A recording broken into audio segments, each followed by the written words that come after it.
सभी लोगों को प्रणाम। पहले जय श्री राम। आज रामायण में उत्तरकांड है, उसमें आगे की कथा है, जिसमें कि काकभूषुंड जी कहते हैं कि तुम जिस आश्रम में श्री भगवान का स्मरण करते हुए बसोगे, वहाँ 1 योजन मतलब 1 सहस्त्र बहुत बड़े युगों तक अविद्या माया नहीं व्यापेगी।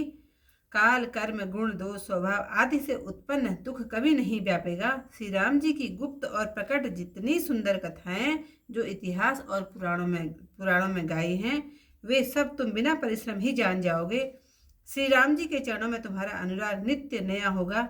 तुम मन में जो इच्छा करोगे वह भगवान की कृपा से कुछ दुर्लभ नहीं होगा।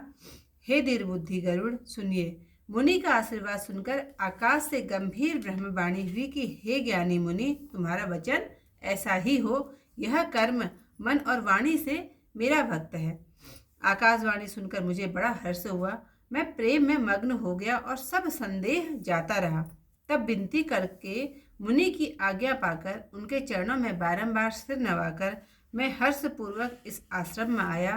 प्रभु के प्रसाद से मैंने दुर्लभ वर पाया। हे पक्षीराज सुनो, यहाँ बसते मुझे 27 कल्प बीत गए। मैं सादर यहाँ राम गुण गान किया करता हूँ। चतुर पक्षी उसे आदर से सुनते हैं। श्री राम जी जब जब भक्ति के लिए अयोध्या में शरीर धारण करते हैं, तब तब मैं जाकर अयोध्या में रहता हूँ और बाल लीला देखकर सुख पाता हूँ। फिर हे गरुड़ जी, श्री राम जी का बाल स्वरूप अपने हृदय में रखकर अपने आश्रम में आ जाता हूँ। जिस कारण से मैंने कौवे की देह पाई, वह सब कथा मैंने आपको सुनाई। हे तात, मैंने आपके सब प्रश्नों के उत्तर दिए। आहा, श्री राम भक्ति की बड़ी भारी महिमा है।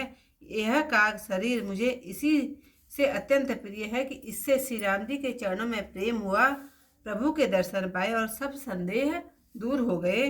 मैं भक्ति पक्ष पर दृढ़ करके अड़ा रहा, जिससे महर्षि ने मुझे श्राप दिया। भजन का प्रताप तो देखिए कि फिर भी मैंने दुर्लभ वर पाया।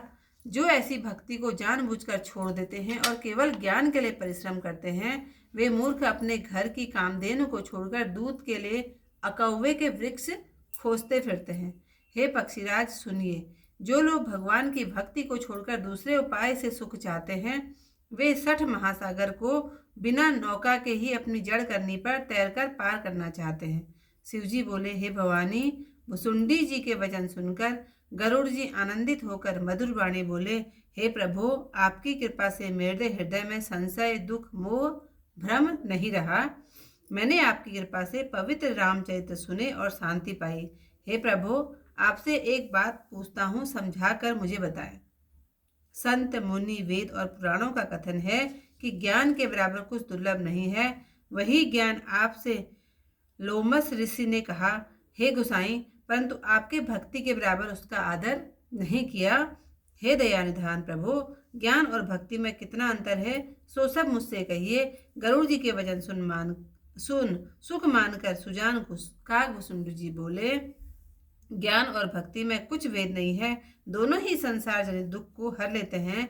हे तात, इसमें मुनीश्वर कुछ अंतर बतलाते हैं, वह सावधान होकर सुनिए। सुनिए गरुड़ जी, ज्ञान वैराग्य योग विज्ञान ये सब पुरुष हैं।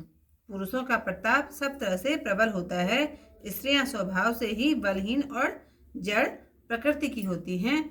जो पुरुष विरक्त और धीर बुद्धि हैं, वे स्त्री को छोड़ सकते हैं, न कि वे जो कामी विषयों में फंसे हुए तथा श्री रामचंद्र जी के चरणों से विमुख हैं।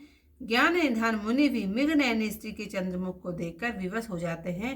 हे गरुड़ जी, श्री हरि की माया ही स्त्री से प्रकट है। इति जो आज की कथा है वो यहीं पर समाप्त।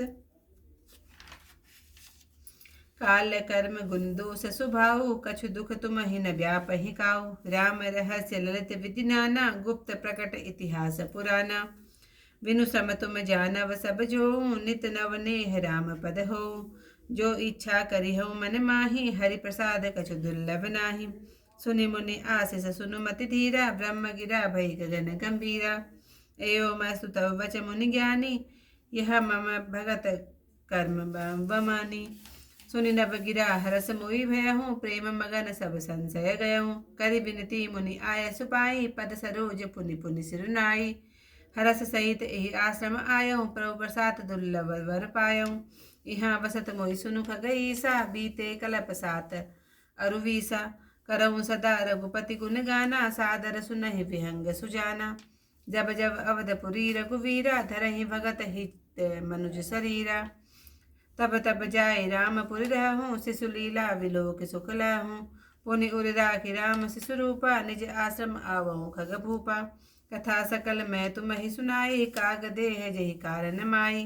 कहूँ तात सब प्रश्न तुम्हारी, राम भगति महिमा अति भारी।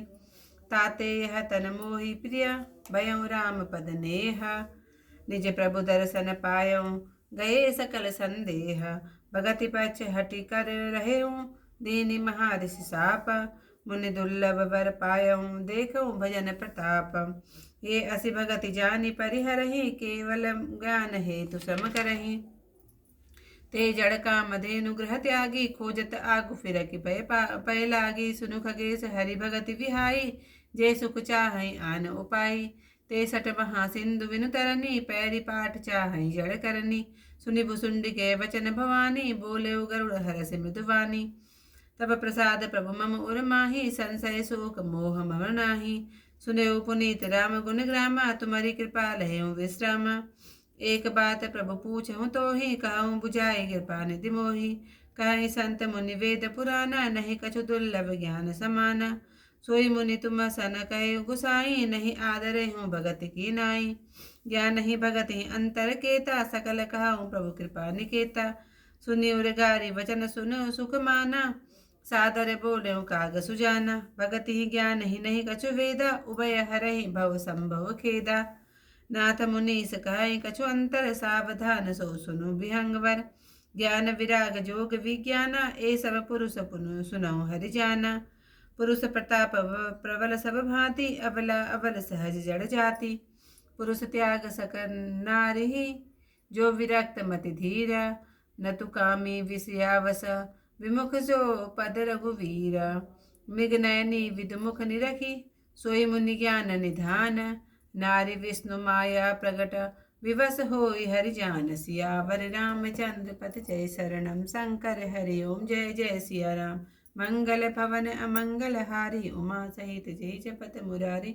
इतिहास की कथा यहीं पर समाप्त। कल को इससे आई कथा फिर मिलती है आप लोगों से। तब तक सभी लोगों को प्रणाम। जय श्री राम।